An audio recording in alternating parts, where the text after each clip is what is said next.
Pauta em debate. Oferecimento Village de Engenho. Fone 3154-8004. Bateria Impact e Construtora Prestes. Olá, boa noite. Estamos no ar com o Pauta em Debate, aqui para a região de Londrina, através da TV Tropical, canal 7. Boa noite também para Maringá e região, que nos assiste pelo canal 15. Boa noite para você de Cianorte e região, que nos assiste pelo canal 46. Boa noite também, meu amigo, minha amiga de Campo Mourão e região, que nos assiste pelo canal 12. E para você que mora em todo o oeste do estado do Paraná e neste momento está sintonizado ou sintonizada no canal 33 de Foz do Iguaçu.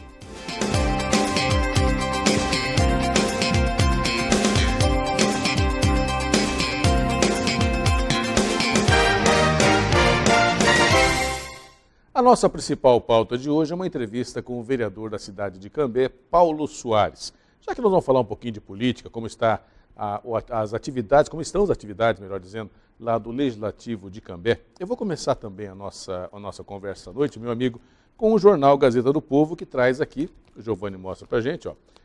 Beto Richa, Requião e Gleise, aqui, tem contas no vermelho. Olha só, passado exatamente um mês da eleição, o que está acontecendo, minha amiga?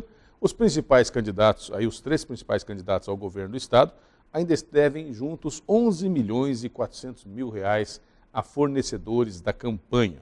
Beto Richa, está devendo aí 3 milhões e 800, Requião 1 milhão e 600 e Gleise Hoffmann do PT devendo 6 milhões de reais, segundo as contas apresentadas para a Justiça Eleitoral. A matéria é do Euclides Lucas Garcia, do Paulo Galves, para a Gazeta do Povo. E chama atenção, e é uma reflexão, e segundo a Gazeta também a matéria dos dois, 68 milhões e 800 mil reais foram o total dos 8 candidatos ao governo do estado, foi declarado como gasto para o governo do estado, para a campanha para o governo do estado vencida por Beto Richa. Aproximadamente 69 milhões de reais foram gastos em campanha pelos 8 candidatos ao governo do estado. Claro que isso, desse total, a grande maioria, pelos 3 principais candidatos ao governo do estado. E, na verdade, chama atenção, essa matéria aqui, muito oportuna, da Gazeta do Povo, chama atenção para um fato que possivelmente você, ou até mesmo eu e todos nós, não tenhamos nos apercebido. O custo das campanhas eleitorais no Brasil. Apesar da legislação cada vez mais restringindo o tipo de material, já proibiu brindes, já proibiu uma série de situações, proibiu o outdoor, por exemplo, mas ainda o custo das campanhas eleitorais é bastante expressivo, é muito alto. E aí esse é um ponto, um dos principais pontos a ser discutido dentro da chamada reforma política. Há quem defenda que o financiamento da campanha deve ser público, ou seja, a Justiça Eleitoral deveria dar para cada candidato a qualquer cargo um valor medido per capita para cada eleitor, para que ele pudesse fazer campanha e proibir que o candidato receba dinheiro de empresas ou de pessoas privadas, ou de pessoas físicas, Somente seria o financiamento público. Há quem discorde e acredite que tem que continuar com o financiamento que pode ser financiamento privado, com as doações de empresas e também de pessoas físicas. E a grande pergunta que se faz, e a pergunta que nós temos que colocar para a sociedade, é justamente essa. A quem interessa fazer a doação para o candidato? Por exemplo, também, nessa mesmo corpo de matéria, há a questão das candidaturas ao Senado, ao Senado da República. E boa parte do dinheiro que foi gasto com os principais candidatos ao Senado aqui no Paraná, por exemplo, foi bancado, ou foi feito através de doações, dos suplentes de senador. Suplente é aquela figura que aparece no santinho, mas que, em tese, não vai assumir, a não ser que o senador saia do seu mandato e vá para um outro cargo, e aí ele assume por um período. A quem interessa? Interessa quem vai assumir? É uma maneira de você estar na chapa, por exemplo, e torcer para o titular ganhar e depois conseguir um cargo de secretário, de ministro, ou qualquer outra coisa, ou se eleger para outro cargo, por exemplo, e a partir daí você herdar o mandato. Tudo isso tem que ser discutido, na minha modesta opinião, na reforma política, e essa reforma vai ganhar as ruas, a discussão vai ganhar as ruas, possivelmente no ano de 2015. Mas a gente vai falar um pouquinho mais de política depois do nosso intervalo comercial. Vou conversar com o vereador de Cambé, Paulo Soares. Um minutinho só, nós já voltamos.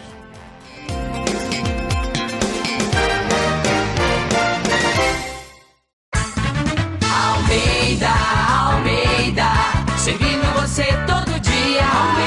Almeida, você sabe, é mais barato. Almeida está sempre ao seu lado. Almeida, com preço e qualidade, bom atendimento e variedade. Almeida servindo você todo dia. Almeida Mercados. Almeida Mercados, servindo você. Almeida.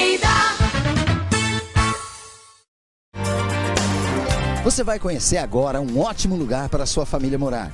Residencial Vista Alegre.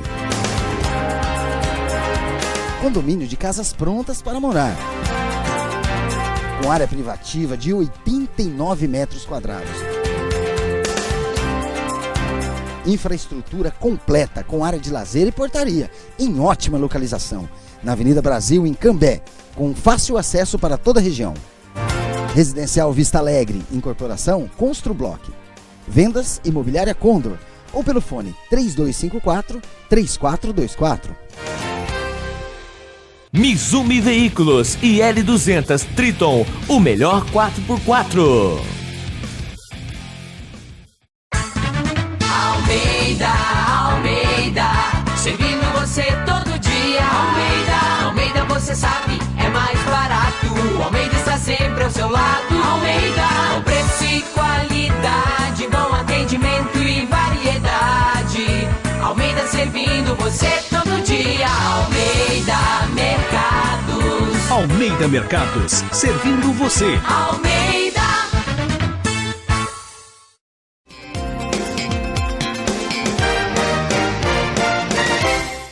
Estamos de volta com o Pauta em Debate. Nosso convidado esta noite é o vereador de Cambé, Paulo Soares. Paulo, seja muito bem-vindo. Boa noite. Obrigado, Luiz. Boa noite, Luiz César. Boa noite a todos os amigos, todas as amigas que nos assistem. Você gosta de verde? Eu gosto de verde. Embora eu sou São Paulino, mas eu gosto de usar um verde. É uma cor viva, né? Uma cor viva, a cor da esperança. Falando em cor viva, em coisas boas, você é autor de um projeto de lei que foi aprovado recentemente na Câmara de Vereadores de Cambé, que cria uma comenda, um tipo de homenagem a quem se destaca na questão do combate ao incêndio, a prevenção de incêndio. Como que é isso? Bom, Luiz, eu tenho uma ligação muito forte com o Corpo de Bombeiros, né? Até porque, antes de eu ser vereador, eu prestei o concurso para ser bombeiro, mas quis Deus naquele momento que eu não passasse, eu reprovei na natação, né?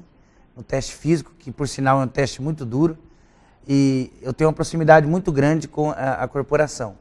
E eu fui procurado por um tenente que é muito amigo meu, hoje está em Londrina, que é o tenente Rodrigo Costa, que me deu a ideia. Ele dizia, olha Paulo, existe uma carência na corporação de nós homenagearmos algum soldado, algum militar bombeiro que em muitos casos desempenham alguma atividade de expressiva consideração para a corporação. Bem como, ele falou assim, nós não temos hoje nenhuma contrapartida que estimule a sociedade civil organizada, ou a população, ou até mesmo o poder público em outra esfera, a contribuir de forma expressiva com o Corpo de Bombeiros. Então a intenção do projeto de lei foi essa. Nós instituímos a medalha Heróis do Fogo. Essa medalha será entregue anualmente em um evento que será organizado pela companhia do Corpo de Bombeiros, pelo batalhão. E nesse evento o tenente vai estipular as pessoas que poderão receber, podem ser políticos, podem ser entidades, podem ser pessoas comuns da comunidade, ou pode ser também próprios soldados ou até mesmo militares da corporação que tenha feito alguma atividade de relevante interesse em propagar o nome da corporação. Aliás, esse tipo de reconhecimento já existe na esfera federal, na esfera estadual, a nível de polícia militar, por exemplo, o exército. Tem um tipo de medalha, de comenda que reconhece não só os atos de bravura, mas também os bons préstimos que as pessoas fazem, ou na prevenção de acidente, da violência, enfim, em prol daquilo que é a atividade específica da corporação. Já existe sim, Luiz. Na verdade, existe a nível estadual várias congratulações e honrarias. Mas o interessante até de eu ter recebido essa ideia do Tenente Costa, que é muito meu amigo, e aqui um abraço para o Tenente Manuel também, que é quem comanda hoje o Corpo de Bombeiro em Cambé, que essa homenagem ela vai ter identidade com o município de Cambé. Porque você veja bem, a medalha, ela terá o brasão do Corpo de Bombeiros, mas terá também, em sua lapela, as cores da bandeira do município. Ela é como se fosse a bandeira do município, ela é dourada com o brasão do Corpo de Bombeiros, ou seja, ela vai remeter a honraria ao município também. Então essa ligação e essa conexão de dar essa honraria com a identidade do município, eu que sou bairrista, eu sempre faço questão de onde eu vou falar que sou de Cambé e saber que amanhã ou depois várias pessoas vão ter essa medalha com o brasão do bombeiro, mas com essa conexão com o município é muito importante, é muito bacana, sem dúvida nenhuma. Isso visa estimular também, Luiz. Você veja bem, aí as pessoas perguntam, olha, mas como que vai se dar isso? Como que uma entidade, como que uma pessoa comum poderia receber essa medalha? É simples, é desde que você elabore ações ou contribua de forma expressiva para a corporação. O soldado ali nas suas atividades, o outro bombeiro militar nas suas atividades e também as pessoas comuns lá nos seus segmentos, usando um meio de propagar, de levar à sociedade. E o mais curioso, e é importante dizer isso, Luiz, que recentemente uma pesquisa da Gazeta do Povo, eu fiquei até surpreso com essa pesquisa, o resultado dela. Essa pesquisa demonstrou que o Bombeiros é a instituição de maior credibilidade junto à população. Para você ter uma ideia, ficou à frente da igreja. O bombeiro fica em primeiro lugar e a igreja fica em segundo. Então eu achei muito bacana nós fazermos esse tipo de ação que visa contribuir realmente para o trabalho deles. Aliás, também tem um aspecto, minha amiga, da questão da prevenção. Porque, é claro, você tem a situação do combate ao incêndio, de você ter o Corpo de Bombeiros na cidade, é um equipamento fantástico, é importantíssimo, mas além do tudo, você poder contar com o soldado do fogo, aquele que vai combater o fogo, ou uma situação de emergência, é também a questão da prevenção. Ou seja, uma empresa pode criar aí a sua brigada de combate a incêndio e fazer todo um trabalho de conscientização com seus funcionários. Você falou da igreja, as igrejas podem fazer isso no seu âmbito. As escolas. As escolas, associação de moradores. Isso também vai ser reconhecido na medida do possível e ao longo do tempo pela medalha. Pela medalha, justamente, Luiz. Diversas atividades, as associações de moradores, que você colocou muito bem, que podem elaborar e fazer essa ligação da comunidade junto ao Bombeiros. Até mesmo porque muitas das ações do Bombeiros em si só são preventivas. E isso que é importante, prevenirmos nessa onda de calor que nós estamos vivendo aí, uma simples bituca de cigarro jogada numa data vazia ou num fundo de vale já pode gerar um transtorno muito grande ambientalmente e socialmente para a nossa cidade. E isso é importante, fazer essa ligação, valorizar o trabalho deles, que já tem uma credibilidade muito grande e sem dúvida nenhuma você ainda tem o reconhecimento da parte do bombeiro que vai te honrar com essa medalha. Isso vai ser muito bacana. Parabéns, é uma ótima lembrança e olha, claro, fica nosso abraço também a todos aqueles que trabalham na corporação e de uma maneira geral todo o pessoal que é ligado ao combate ao fogo e à prevenção principalmente de incêndio e outras situações de limite. Mas falando em Cambé um pouquinho mais, aconteceu ontem também, e você esteve lá, eu acompanhei, a entrega de um grupo de máquinas, uma quantidade grande de máquinas, da Prefeitura de Cambé. Inclusive nós temos fotos aqui para mostrar. São várias máquinas, aí tem uma escavadeira hidráulica, um rolo compressor com vibro, uma pá carregadeira, uma reta escavadeira e 3 ou 4 caminhões para manutenção de iluminação pública. É um grande conjunto de equipamentos que me parece que é a primeira vez em muitos anos que a Prefeitura compra um lote tão grande de máquinas. É bem isso mesmo, Luiz. E aqui eu quero abrir um parênteses para parabenizar o prefeito João Pavinato por ter essa consciência, por ter esse senso de responsabilidade. Os nossos equipamentos estavam, em grande parte, sucateados, e fazia 26 anos, para ser mais exato, Luiz, que não havia essa renovação da frota. Então, parabéns, nós sabemos. Eu estive recentemente visitando o secretário de Obras, Osmarino Manzoni, do qual também mando um abraço, e ele me dizia da dificuldade que eles têm que tinham, na conservação de estradas rurais, na conservação das pavimentações asfálticas, dos reparos asfálticos, em detrimento a isso, que o maquinário já estava em situação caótica. E o prefeito teve essa consciência. Então, parabéns ao prefeito. Nós estivemos lá, nós vimos um maquinário de última geração, um maquinário muito bem desenvolvido, tanto é que lá na apresentação foi necessário que viesse um especialista das máquinas lá para instruir o operador da prefeitura a ligar a máquina, porque o sistema é todo computadorizado, todo digital, e isso é muito bacana. E olha, é uma conquista, na verdade, quando falar, mas isso é coisa de rotina. Não é de rotina, né? As prefeituras cada vez mais têm dificuldade em repor o plantel de máquinas, de equipamentos necessários para fazer frente à grande quantidade de desafios nos serviços públicos. E só para você ter uma ideia, como o Paulo falou, 26 anos sem comprar máquinas na prefeitura de Cambé. Comprou um lote aí grande de máquinas e com detalhe, né? Importante. E aí você pode confirmar para mim, me disseram, alguém me soprou, que é com recursos próprios, não foi nada financiado. Exatamente isso, Luiz, que eu ia frisar. É com recursos próprios, com todas as dificuldades que os municípios têm, com o índice muito baixo da arrecadação do Fundo de Participação do Município, que agora foi aprovado no Congresso, aumento de 1%, com toda a dificuldade que tem no repasse de verbas federais e estaduais, o município de Cambé comprou com recursos próprios. E isso é muito importante deixar claro para a comunidade. Bom, falar um pouquinho mais também, já que a nossa agenda aqui é bastante extensa. Você esteve também, ou você acompanhou, evidentemente, a questão da Câmara Itinerante. Como que foi essa reunião da Câmara Itinerante? Como foi essa experiência? Que, aliás, fazendo justiça aqui, é um projeto do presidente Eliseu Vidotti, a quem também manda um abraço. Então, Luiz, é bem isso que você colocou. A Câmara Itinerante é um projeto da mesa executiva da Câmara, e vai aqui o meu abraço ao vereador Eliseu Vidotti, ao vereador Cecílio, que compõem essa mesa, que é o presidente e primeiro secretário. Nós fizemos, na verdade, foi até um teste probatório, nós fizemos a sessão itinerante no Cambé 5, no Jardim Cambé 5, ali próximo ao Cambé 3, e teve uma participação muito boa da comunidade, teve uma participação muito relevante, e foi muito importante, porque lá na oportunidade foi aberto a palavra, nós tivemos uso de 6 tribunas, na verdade haviam 7 inscrições, mas uma pessoa faltou, e o que me deixou muito feliz, Luiz, foi que a comunidade foi muito cordial. A gente tem assim uma certa preocupação com essa ojeriza que a sociedade tem de alguns políticos que deterioram a imagem da nossa classe, mas nós estivemos lá e a comunidade nos recebeu muito bem, no uso da tribuna foram extremamente responsáveis e cordiais, fizeram suas reivindicações sem deixar transparecer suas colorações, porque a gente sabe que muitos dos presidentes de bairro têm suas colorações partidárias e às vezes expressam isso na sua reivindicação, mas foi muito bacana e está de parabéns a todos os vereadores que lá tiveram.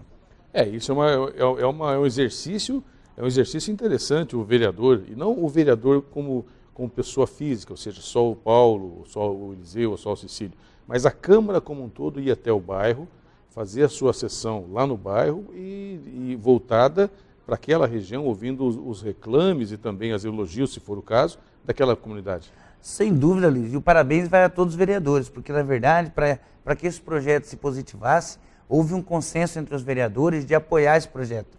Porque se os vereadores não fossem, não teriam Câmara Itinerante. Sem dúvida, mas tudo aquilo, Luiz, que vem de encontro com o fortalecimento da democracia, é de extrema importância. Eu acredito que a Câmara Itinerante, que houve a primeira edição e vai haver outras, ela é justamente isso, é o fortalecimento da democracia, onde nós oportunizamos a sociedade cambeense, em diversas regiões, de poder positivar suas reivindicações, de poder estabelecer esse contato direto com o vereador e entender um pouco também como funciona todo o rito, né? Todo o rito de uma sessão legislativa. Embora não reflete exatamente como é uma sessão da Câmara, até porque os vereadores têm essa consciência de moderar um pouco mais nos seus discursos ali. Não tem votação de leis também. E não tem votação de leis também. Exatamente.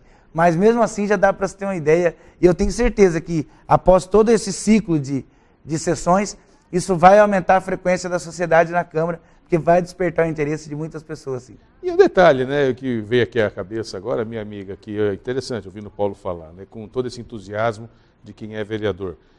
O fato da Câmara também ir até a comunidade, fazer a sua reunião, ouvir as reclamações, claro, não vai resolver tudo, não dá para resolver tudo, né? Vai encaminhar, vai pedir, enfim, toda aquela situação também me quer me parecer que chama atenção para a figura do vereador. E eu fico imaginando que aquela criança, aquele menino, aquela menina que está ali, que vai lá, às vezes por curiosidade, começa a olhar o Paulo falando na Câmara, os outros vereadores, e fala, olha, eu vou ser vereador. A gente está, de repente, é um processo também de despertar novas lideranças.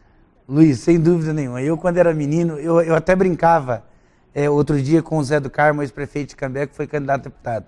Eu dizia, olha como que é a vida da gente, né? O Zé do Carmo, quando era prefeito em suas campanhas, o seu carro de som passava na rua da minha casa, eu corria atrás do carro de som para pegar um adesivo, né? E hoje eu estou discutindo a cidade junto com ele, junto com outras lideranças políticas. E isso, sem dúvida nenhuma, desperta. Agora, o que é importante frisar também, Luiz, é que o Poder Legislativo, ele com todo esse processo, não só se restringindo a Cambé, ele se enfraqueceu no decorrer dos anos, perante ao Poder Executivo e ao Poder Judiciário. Por quê? O Poder Executivo, com seu poder de barganha e com sua influência na formação do Poder Legislativo, e o próprio Poder Legislativo, ao judicializar suas questões, ele leva para o Judiciário decidir muitas das ações que ele teria que decidir, ele se enfraquece perante os outros poderes. Então, como eu sou legalista, eu defendo que o Poder Legislativo tem que seguir esse caminho, fortalecer suas ações, fortalecer o mandato dos vereadores, fortalecer a estrutura administrativa da Casa Legislativa e fazer os vereadores e toda a sociedade entender qual realmente é a função do vereador no papel da sociedade. A gente vai agora, eu acho que fantástica a colocação, né? O vereador, todos têm que cumprir o seu papel, particularmente o vereador. Mas além do papel de legislar, de fiscalizar, que é o basicão, né? Também o vereador ele é um porta-voz da comunidade. É aquele que vai, quando ele chega na casa dele, muitas vezes tem alguém lá no portão falando, olha Paulinho, tem um problema aqui na minha rua, eu gostaria que você resolvesse, tem uma lâmpada queimada, eu liguei lá, não trocaram, você pode interceder para mim? Olha, eu tenho uma sugestão para melhorar a cidade, eu acho que em vez de fazer isso, deveria fazer aquilo. E aí, eu vou entrar nesse caminho agora. Você me falou agora há pouco, e também a gente está sabendo, que embora a obra da 445 tenha sido uma obra fantástica, a duplicação é uma obra maravilhosa, me parece que está tendo um pouco está tendo um desencontro de informações em relação ao que a Prefeitura pediu, juntamente com os vereadores e a comunidade, no sentido de colocar passarelas sobre a 445 duplicada, e aquilo que o DR está querendo fazer ou diz que vai fazer. Como que é essa história? Luiz, para quem conhece Cambé, sabe que Cambé tem uma particularidade interessante. Cambé é dividido em 4 grandes regiões, né? Então, que é o centro, Ana Rosa, o Jardim Novo Bandeirantes e o Jardim Santo Amaro. O Ana Rosa, o Santo Amaro e o Novo Bandeirantes, eles estão vivendo hoje, eu acredito, que o maior processo de transformações da sua história, que é os 3 bairros que recebem a duplicação, né? A alteração da duplicação. Então, o Ana Rosa foi feito pela Econorte e a parte do Santo Amaro e Novo Bandeirantes é feito pelo DR. Então, o DR fez audiências públicas na Câmara conosco, o DR discutiu muito a obra. Quando eu assumi o mandato como vereador, levei para a Câmara a questão da alteração do projeto na região Novo Bandeirantes, foi atendido pelo governador, mas naquela discussão, Luiz, ficou estabelecido que a obra, que é o objetivo principal da obra, priorizar o pedestre. Certo. Tá? E houve uma preocupação muito grande da minha parte quando eu vi que foi liberado um trecho da rodovia, e isso é até de extrema importância, foi muito bom, porque o trânsito estava caótico, mas foi liberado um trecho, Luiz, sem a instalação de uma passarela. E isso me preocupou. Por quê? Ali nas proximidades do Guindaste Bortolotto, na rua Amadeu José de Souza, no Jardim Silvino, onde foi inaugurado, aqui até fazer um merchan, o supermercado Tonhão, a rodovia já está liberada, tá? Os veículos já estão transitando. E não foi colocada uma passarela, que havia um acordo entre a Prefeitura e o DR, inclusive num ofício do mês de março de 2014, a Prefeitura indicou 5 locais para o DR instalar as passarelas. Um seria na Marechal Floriano Peixoto, foi feita a passarela. O outro seria no Conjunto Manela, e até a comunidade do Conjunto Manela, do Jardim Manela, fez a reivindicação e foi atendida, foi instalada a passarela. Então ficou faltando 3 passarelas para serem instaladas. Uma na rua Amadeu José de Souza, em frente ao Guindaste Bortolotto, outra ali entre a Foz do Iguaçu com a Cornélio Procópio, que é em frente a IP Formulários, e a outra seria em frente ao atacado do Supermufato. Eu entendo que das 3, a prioridade seria as 2 primeiras, mas o DR nos surpreendeu, instalou a primeira em frente ao Supermufato, onde não há povoamento da população ali, não há muitos habitantes ali. Então, assim, eu respeito a instalação lá, mas não foi feita as outras 2 aqui. E isso está nos preocupando, Luiz. Então, nós estivemos junto ao Ministério Público, com o padre da paróquia do Silvino, o pastor da Assembleia, o pastor da Presbiteriana Renovada, e o prefeito está em Curitiba hoje vendo essa questão. Quer dizer, as lideranças, vocês, prefeito, estão já se mobilizando para cobrar isso? Já estamos se mobilizando. O prefeito está fazendo a parte dele, foi falar com o governador hoje, nós já acionamos o Ministério Público, junto com as lideranças religiosas do bairro, e vamos aguardar o resultado que o prefeito vai trazer de Curitiba. Até porque, se você me permite rapidamente, Luiz, Cambé votou no Beto Richa, né? Foram quase 70% dos votos. Então, eu acredito que essas duas passarelas serão atendidas pelo governador. E tem que atender, afinal de contas, é uma região bastante extensa, são mais, só do Trevo até o limite com Londrina, são quase 6 quilômetros de rodovia, cortando o Bandeirantes no meio, o Santa Maria e o Bandeirantes no meio. Exatamente, Luiz, são quase 6 quilômetros ali, e é uma região que tem aproximadamente mais de 30 mil habitantes. Quer dizer, é uma cidade. É uma cidade. E precisa dessas passarelas, vocês estão atentos e não vão dar sossego para o governador enquanto não sair. Não vamos dar sossego. Nós aguardamos que isso se resolva até esse mês que vem, mas se não resolver e virar o ano, aí nós vamos, até ser injusto nós jogarmos isso nos deputados. Mas eu acredito que os deputados vão tomar posse em janeiro, e se não tiver resolvido, vamos precisar do apoio dos deputados que receberam o voto em Cambé. Tá certo, é importante que o DR, também deixamos aqui o espaço para o DR se manifestar, mas é importante atender a comunidade. Paulo Soares, muito obrigado pela presença, obrigado pelas informações, uma ótima noite para você. Obrigado, Luiz, boa noite a todos. E olha, uma última informação para você, meu amigo, para você, minha amiga. A Saúde Pública convoca os pais para vacinação. Está aqui. O Giovanni mostra aqui para a gente, está na Folha de Londrina, né? E eu coloco para você, no próximo sábado, das 8 às 17 horas, as unidades básicas de saúde estarão abertas para vacinação contra sarampo e paralisia infantil. Então você tem que aí fazer a sua parte, levar a criança para que possa receber a vacina. E olha, importante o alvo da campanha é 95% do público-alvo, que são crianças abaixo de 6 anos. Então, próximo sábado, campanha de vacinação. A Saúde Pública convoca você, todos os postos de saúde. Essa campanha tem uma particularidade, somente nos postos de saúde, unidades básicas de saúde. Não vai ter posto de vacinação em supermercado, não vai ter em shopping, é só no posto de saúde. Então leve o seu filho, a sua filha, para a vacina contra sarampo e também contra paralisia infantil. Quero agradecer a sua audiência e o carinho da sintonia. Nós voltamos amanhã com o Pauta em Debate. Muito obrigado pela gentileza, uma ótima noite para você, um ótimo dia amanhã. Tchau.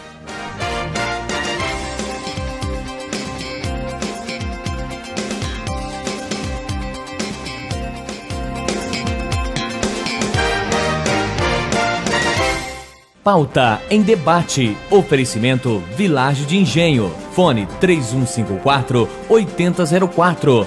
Bateria Impact e Construtora Prestes.